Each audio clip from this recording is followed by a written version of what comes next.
everyone. It's good to be with you guys again. We're going to do another testimony interview with Ryan Slater. He is one of our worship leaders here at Journey of Grace, and he has an incredible testimony for how God provided for him and his family during this COVID-19 time. So, hi, Ryan. Hello, Christina. How are you doing? I'm good, thank you. Excellent. Good to see you. Yeah, thanks. Good to So Ryan, why don't you just tell us a little bit about your industry that you're involved in and how you became involved in that? Sure. Okay, so I'm actually a third generation in the mining industry. My grandfather and my father started a coal mine and an anthracite mine in northern KZN. That was when the year I was born, in 1980, and then they developed that, and then after a little bit of time in different industries, my dad offered me a job, and so I worked for him for 7 years. And then 2 years ago, I left and I started my own company. And so I'm not in coal, but I am in anthracite, which is known as the smokeless coal. So it's not the stuff that Eskom burns, but it's rather used in metallurgical industry like steel making, and a lot of cement users use it. So it's known as a smokeless coal, but before Greta Thunberg and her army stones me in the parking lot.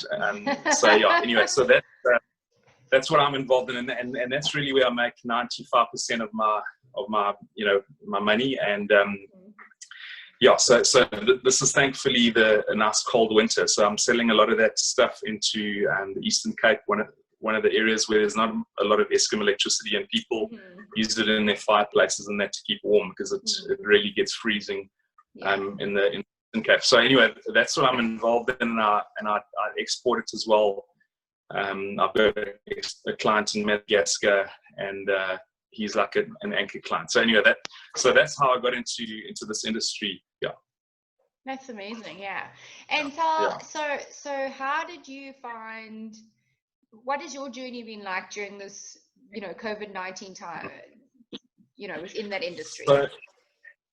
So we entered COVID, and luckily I delivered a load of anthracite to a client in Cape Town, and that got us through the first month. And then we hit hard times, and I know that I shared a video a few months ago on the Journey of Grace Facebook group.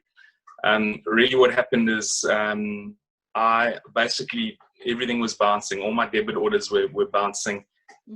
We kind of drew all the money out of our bank just so that we could have money for paying for food. But everything else was going to bounce. And so anyway, we had a Zoom call with the worship leaders of Journey of Grace. And I shared my predicament. And like I said in that testimony, everyone said, a lot of people sang over me, and one of the themes that came through that Connie mentioned was out of the blue. So she said, we need to write a song about it, which yeah, that'll come later. We'll release that song. But and literally within I think it was a week or so, out of the blue, I spoke to a supplier who I had a massive credit with, which was very unlike me. I'm not careless. I don't just leave massive credits with suppliers. I'm very aware of where my money is and that sort of thing. So I couldn't figure out where it had come from. So for me, it was like a little bit of a miracle, but I won't write it off to my own clumsiness, or forgetfulness. But anyway, so that happened, and that really got us through half of the month. And then 3 Christian friends felt led to lend us money. And then the fourth thing that happened is, we have a family trust, but they never ever do anything. They just sit there and look pretty. But for the first time, they did an unprecedented thing, and they phoned us and they said, do you have any outstanding debts? We want to cover them. We want to pay for them. So for the first time, I received some financial support from them, which was amazing. And then the big one came in when my Madagascan client phoned me and put in the biggest order he's ever put in the last 2 years. Sure. I normally get like 2 or 3 container orders from him, but he wanted 6 containers this time. And that really set us up for 2 months worth of covering expenses. Yeah. But then when I started, and he pays cash up front, so he paid me and then I went going hunting with my old suppliers to try and fill this anthracite order. But I hit brick walls. Basically, the mines that had just opened up, they were understaffed. They had massive orders, and they couldn't supply the small guys like me. Sure. So I basically went through 2 or 3 suppliers that couldn't help me. And then miraculously, I came across a brand new supplier. And the price of their product was literally half of my old supplier. So basically my profitability, went up by like 40%. So It was just amazing. So that was a huge blessing. So, you find yourself in these circumstances where you're hitting brick walls but God's chuckling. He knows the end of the story, you know what I mean? And he knows it's going to be glorious. And so I was feeling, I've been paid this money and I can't supply on this contract. But sure enough, God came through with something even better. So even better. Anyway, so that happened, and then it gets better from there. The 6th thing that happened is I managed to get 2 new clients. One I actually supplied a load of anthracite to in Nigel in Johannesburg last week. Was a Muslim gentleman. I flew up last week and I went into his shop, and I took him the samples and he emptied them out on his front porch there, and then he kind of looked at them and stood on them and had asked for a second and a third opinion, as they do. And anyway, he then said, "Do you take cash?" I said, "Sure, I take cash." So he took me into his back office and literally paid me for a full load of anthracite, like a wad of 200 rand notes like this. Wow. So it was epic. So I was like trying to scurry out of there safely without being hijacked. Anyway, but that was good. And then the seventh thing that happened is a brand new anthracite mine opened up actually in Mpumalanga. And in a place called Ermelo, and they didn't really know anthracite. They heard I was like an anthracite specialist, so they contacted me and have asked me they've basically given me a mandate to sell their product, which is a very good spec. It's at a good price, so it's made it a lot easier for me, and I've got a few runs on the board already with that. So that was a brand new opportunity. And then the last thing that happened is I got headhunted by a company. They're actually investment bankers. So I know the Bible says, God will make you the borrower, not the lender. So better to be a banker than someone that's lending money. So anyway, so a company, and these guys are very tied in with Sanlam. They invest Sanlam's money for them, and they really are a very high profile company. And they headhunted me and they said, look, they see a gap because all the major banks are getting out of coal and out of anthracite because it's so unpopular. So just we're in the Greta Thunberg generation, and so anyway, where the big banks are climbing out, they want to climb in. And they see little niche opportunities. So they asked me if I would be their CEO of their new commodities division. So how's that? So literally in the season in the season of COVID, where everyone should be hitting a brick wall, it was literally one of the most fruitful times for me and my business. And so I'm hugely blessed, and I'm just amazed at God. Really. Jeez. That sounds incredible. Like literally just blessing after blessing after blessing after blessing. And so what do you feel like you've learned from this? Like what are things that you're taking away that you kind of go, gosh, I had some sort of a knowledge of it, but now I know for sure? Or just like talk us through that. Like what is the thing that stands out the most for you? So I think the first thing is, and I mentioned it in my previous testimony, but God uses all things, for the good of those who love Him and called to His purpose. And so this pandemic, really, I liken it to Joseph in Egypt. They had a crisis, which was a famine.